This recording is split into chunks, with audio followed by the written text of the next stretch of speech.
Salam sejahtera, anda bersama Sinar Huda dalam Fokus Minggu Depan. Sudah tentu tumpuan masih lagi terarah kepada pilihan raya negeri semalam. Rakyat sudah memilih, kini sudah tiba masanya untuk pemimpin membuktikan diri mereka untuk rakyat dan mula bekerja untuk rakyat. Tapi apa yang boleh kita jangkakan dalam masa terdekat untuk hari-hari akan datang? Istiadat angkat Sumpah Menteri Besar Negeri Sembilan akan diadakan di Istana Besar Seri Menanti, Kuala Pilah pada Isnin esok jam 3 petang. Perkara itu diumumkan Pengerusi Pakatan Harapan Negeri Sembilan, Datuk Seri Aminuddin Harun kepada media pada Ahad. Namun individu yang bakal mengangkat sumpah masih belum dimuktamadkan dan masih tertakluk kepada perbincangan. Itu akan diputuskan oleh peringkat pimpinan parti di peringkat pusat supaya dapat disegerakan. Tuanku nak disegerakan. Ya. Datuk Seri ada beberapa nama yang diserahkan. Okay, saya tak serahkan nama. Saya tak serahkan nama. Ini keputusan pucuk pimpinan parti. Ya, di peringkat ini daripada Datuk Seri Anwar nanti akan dia daripada pucuk Datuk Seri. Termasuk Exco tadi.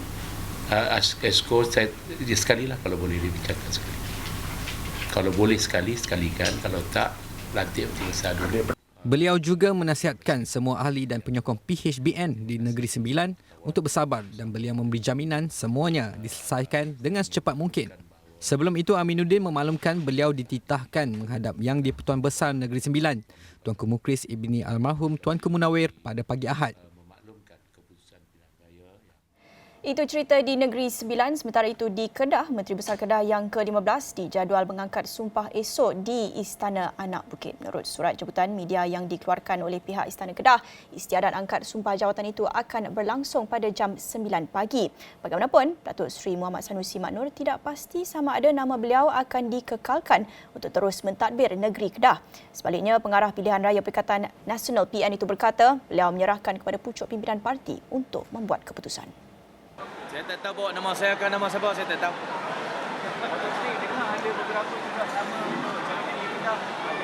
Itu PN akan putuskan, bukan saya.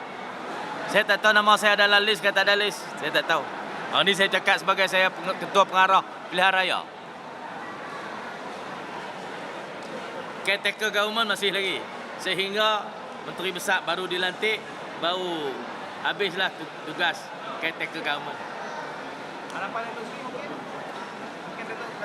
harapan setinggi gunung. Masih barang untuk tak boleh minta jawatan. Jawatan tak boleh minta, tu disiplin PAS. Menurut beliau, nama-nama berkenaan akan dibawa oleh Setiausaha Kerajaan Negeri bagi mendapatkan perkenan Sultan Kedah Al-Aminul Karim Sultan Salahuddin Sultan Badli Shah. PN Kedah yang memenangi 33 kerusi DUN menjadikan parti itu memperoleh majoriti kukuh bagi membentuk kerajaan negeri. Muhammad Sanusi berdepan beberapa kes mahkamah dan tuntutan saman berikutan terpalit dengan beberapa kontroversi melibatkan isu aktiviti nadir bumi REE. Proses angkat sumpah jawatan Menteri Besar Kedah ke-15 dijadual berlangsung dalam masa terdekat. Jadi sudah tentu banyak untuk kita terus perhatikan sepanjang minggu depan. Bermula esok sudah pun banyak atur cara yang boleh kita jangkakan. Jadi untuk kupaskan sedikit sebanyak mengenai dengan apa tumpuan, apa fokus untuk hari-hari akan datang ini pasca pilihan raya negeri. Bersama saya di studio, Mujibu Abdul Muiz, penganalisis politik. Terima kasih saudara Mujibu sudi bersama kami di Astro Awani dalam fokus minggu depan. Banyak untuk kita kupaskan dalam tempoh yang singkat dalam 30 minit ini. Tapi mungkin secara permulaan kita boleh berikan gambaran overall sedikit mengenai dengan pilihan raya negeri. Sebelum kita cakap pasal apa yang kita nak jangkakan minggu depan, kita cakap pasal apa yang berlaku semalam. Pemerhatian saudara Mujibu, jangkaan yang dibuat, ramalan yang dibuat sebelum ini, sejauh mana tepat dan sejauh mana dan banyak mana yang berlaku di luar jangkaan? Ya, saya rasa dalam konteks PRN semalam, ramai penganalisis menjangkakan status quo akan kekal dan ramalan itu ternyata tepatlah bagi semua penganalisis, pemerhati politik dan juga kajian badan-badan pemikir. Cuma yang berbeza barangkali adalah bagaimana natijah keputusan status quo itu dan siapa pihak ataupun gabungan yang memperolehi kelebihan daripada status quo yang diperkatakan. Dan jelas pada keputusan semalam kita melihat Perikatan Nasional lah. Jadi kalau saya membandingkan apa yang berlaku semalam tu macam boxing. Bila boxing keputusannya seri, tetapi kecederaan parah itu berlaku kepada Pakatan Harapan Barisan Nasional. Dan ada beberapa perspektif yang harus dilihat.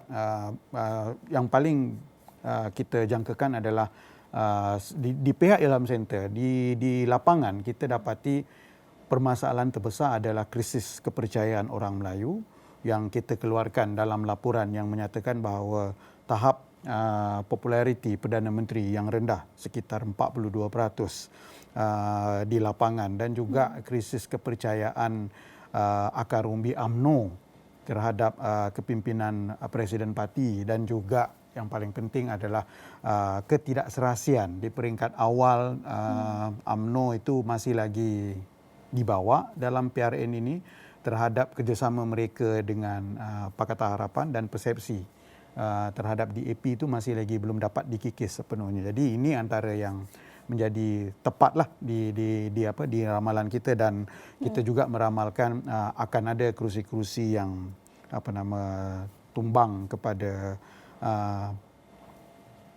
Perikatan Nasional, dan di Kelantan kita ramalkan akan ada kerusi yang dimiliki oleh Pakatan Harapan, terutamanya di kerusi DUN Kota Lama dan juga di Galas.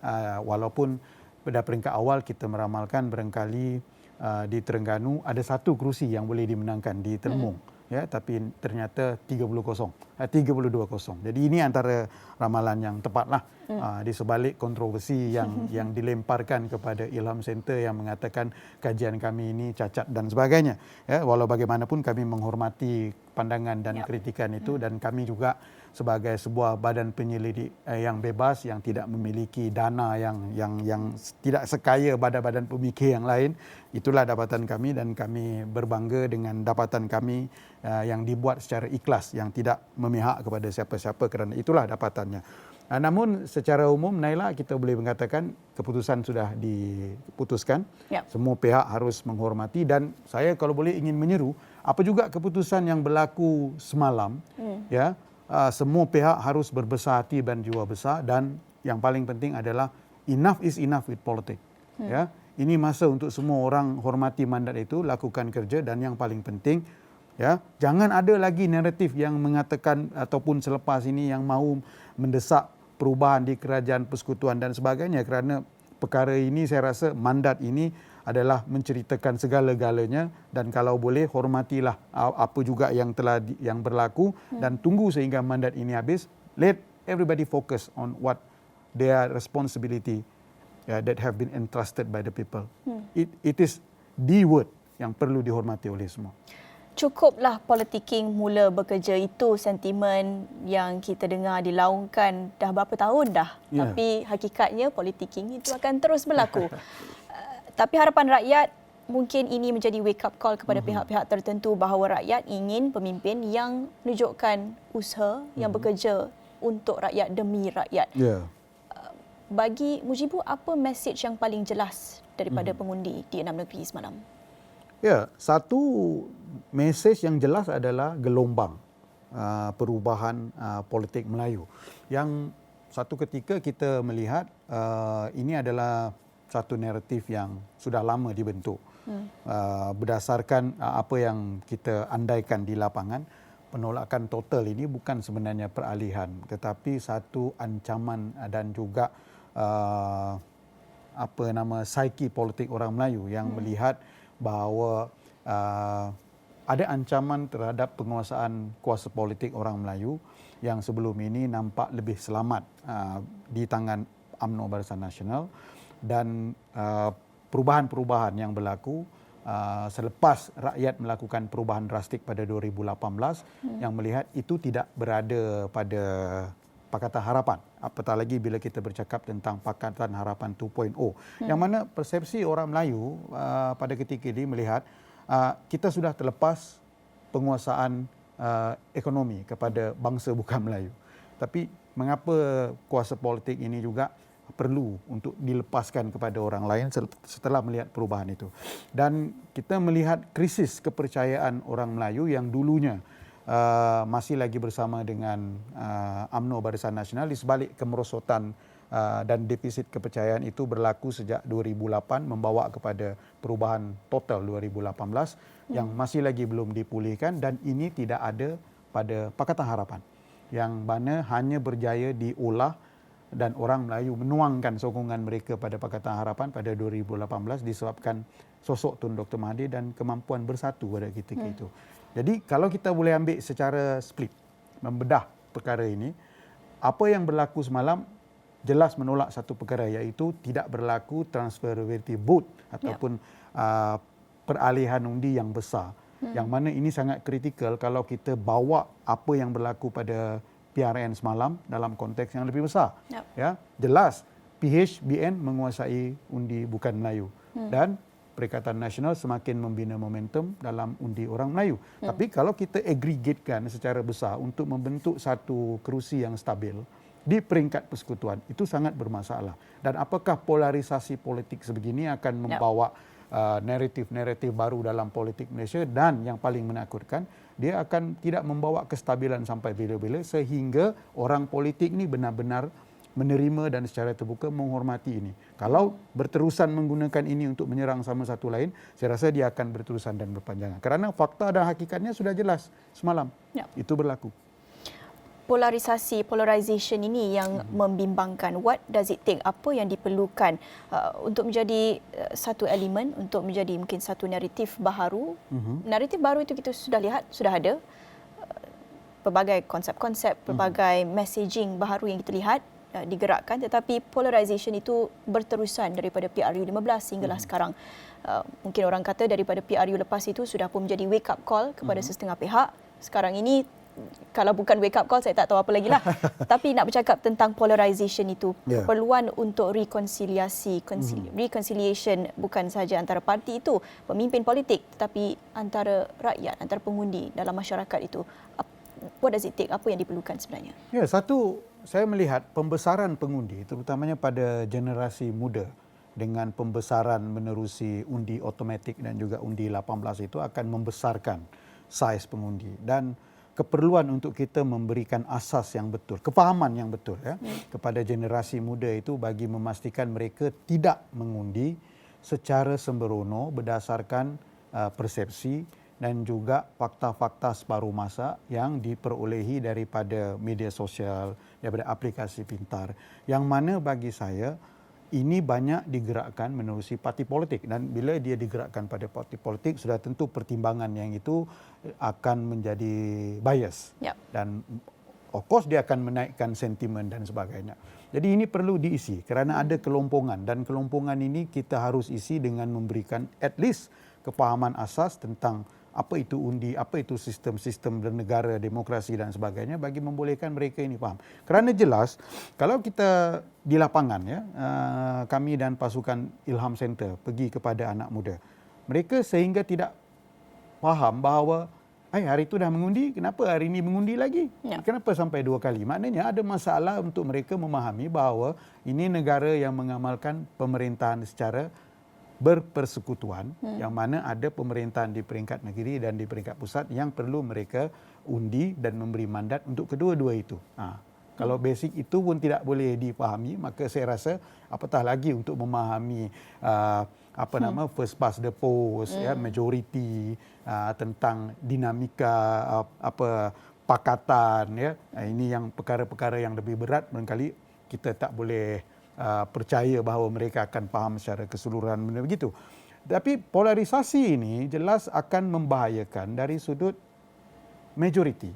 Kerana kalau kita faham fakta bahawa di Malaysia ini keterpecahan politik itu akan membawa kepada hakikat yang tidak akan ada parti-parti politik mampu untuk membentuk kerajaan secara solo, secara bersendirian, secara en bloc. Kalau mengharap undi Melayu sangat berisiko. Kerana kalau undi Melayu ini bertukar, maka parti-parti yang berkubu dan bertahan untuk mencari undi Melayu itu akan tidak membentuk kerajaan. Begitu juga dengan parti yang mengharapkan undi bukan Melayu, sekiranya undi Melayu itu walaupun kekal tapi tak keluar mengundi, macam di Melaka dan di Johor. Itu juga satu risiko. Tapi sampai bila kita mahu mengharapkan begini? Di sebalik kita menerima hakikat bahawa kebanyakan parti-parti politik itu bersifat kaum ataupun berpaksikan kaum. Kerana akhirnya selepas pilihan raya kita akan bercakap soal siapa yang mendapat majoriti siapa yang akan membentuk kerajaan dan seterusnya daripada kerajaan yang dibentuk itu apakah mereka mampu datang dan mencanai dasar-dasar yang terbaik bagi menyelesaikan semua permasalahan rakyat, baik daripada isu longkang ke air ke sampailah ke isu-isu tentang pandangan pandangan kita terhadap krisis China dan Amerika, perang krisis Ukraine dan Rusia, ya, menarik pelaburan-pelaburan asing, menggunakan jaringan yang ada. Ini semua faktor-faktor yang harus dipertimbangkan. Di sebalik pada ketika ini pengundi Melayu Islam hanya memikirkan tentang Melayu dan Islam sahaja, tidak melihat isu-isu lain.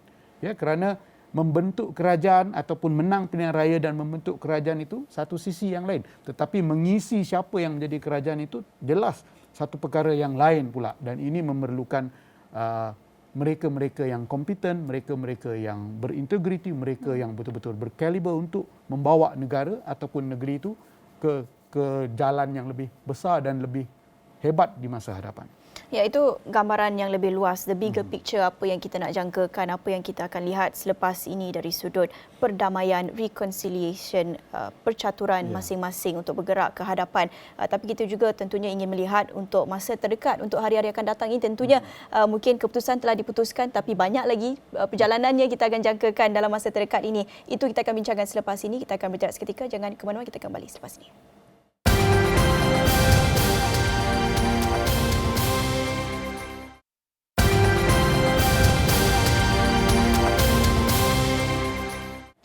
Bertemu kembali dalam Fokus minggu depan bersama saya Nala Huda dan masih lagi bersama saya di studio Mujibu Abdul Muiz, penganalisis politik. Sebentar tadi ada kongsikan sedikit mengenai dengan reconciliation, mengenai dengan isu-isu yang perlu kita titik beratkan selepas ini. Bagaimana untuk kita bergerak ke hadapan selepas pertama sekali PRU ke-15 yang sudah pun kita lihat mencetuskan sedikit polarisasi dan ini berterusan sehinggalah sekarang, tetapi tentunya ini menjadi kebimbangan bagaimana untuk kita mengisi kelompangan itu menjadi satu kebimbangan. Tetapi kita nak melihat dalam masa terdekat selain daripada bigger picture ini, tentunya keputusan telah pun disuarakan rakyat semalam, tapi untuk hari-hari akan datang tentunya ini telah mencetuskan ripple effect yang agak besar dalam parti-parti besar negara ini.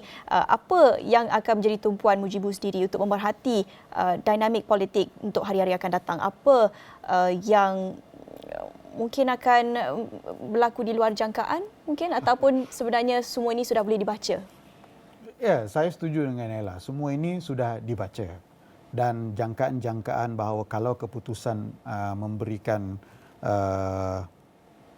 keputusan yang kita nak kata mengejutkan tu tidak, tapi kita kata akan memberikan satu keputusan yang tidak memihak kepada mana-mana parti. Terutamanya bila kita bercakap tentang gelombang Melayu dan Islam dalam konteks UMNO sebagai parti akar umbi.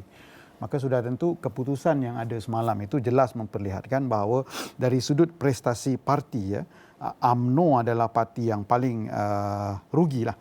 Ya, bertanding hampir 108 kerusi tapi hanya memenangi 19 kerusi, 14 di Negeri Sembilan, 1 di Kelantan, 2 di Pulau Pinang dan 2 di Selangor. Jadi ini satu keputusan yang sangat merugikan dan sudah tentu bila kita bercakap tentang ini, impaknya adalah UMNO itu sendiri. Ya, apa jangkaan-jangkaan yang kita jangkakan pada ketika ini?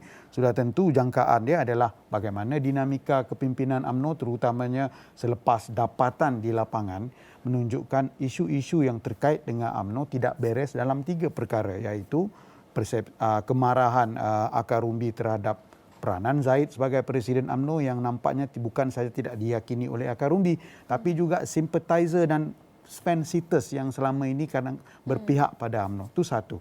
Kedua, mereka-mereka juga yang di dalam UMNO ini masih lagi tidak selesa dengan kerjasama bersama dengan PH, terutamanya dalam konteks DAP yang sering diterjemahkan mereka sebagai nothing to do with Chinese in personal, tetapi with DAP personal, dia kata. Dan yang ketiga adalah isu-isu yang terkait dengan calon Barisan Nasional.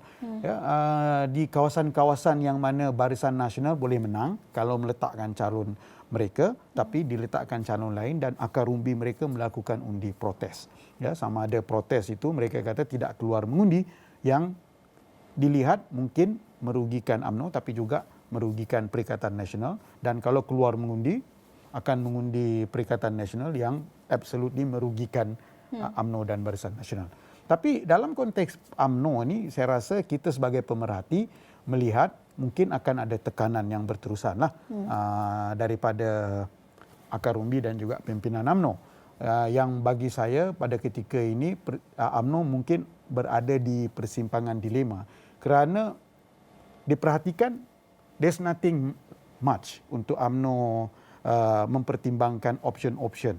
Kerana pada pandangan saya, apa juga yang UMNO lakukan itu tidak akan menyelesaikan permasalahan UMNO baik dari jangka masa pendek, sederhana atau jangka masa panjang. Kerana krisis kepercayaan orang Melayu terhadap UMNO ini bukan berlaku dalam PRN, dia sudah berlaku sejak lama. Ya, apa yang kita katakan ketika UMNO membina momentum kepercayaan yang paling tinggi pada 2004 sampai mampu merampas kerusi-kerusi yang pernah tewas di Kelantan dan hampir merampas di Terengganu, hampir merampas Kelantan. Dan ini tidak berjaya dibaiki ketika tsunami bukan Melayu melanda 2008 dan seterusnya membawa kepada kejatuhan UMNO pada 2018. Ya, kerana katakanlah akar umbi UMNO mendesak Zahid untuk berundur dan digantikan dengan orang baru. Saya juga nampak ini mungkin akan meredakan tekanan, tetapi apakah tindakan itu akan memberi penyelesaian jangka sederhana dan jangka panjang untuk UMNO. Itu satu.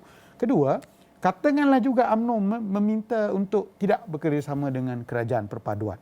Ya, apakah juga itu akan memberikan kelebihan pada UMNO dengan bergerak solo ataupun bersama dengan Perikatan Nasional yang pada pandangan saya akan mengecilkan lagi ruang untuk UMNO bernapas, memandangkan PAS sebagai parti terbesar dalam konteks undi Melayu, yang mana Bersatu itu masih lagi memperlihatkan hanya sekadar menumpang PAS atas dasar mereka ini membawa naratif yang sama, maka mereka undi. Dan kalau Bersatu itu katakanlah juga bergerak solo, saya tidak nampak Bersatu akan mendapat vote bank yang sama dengan PAS.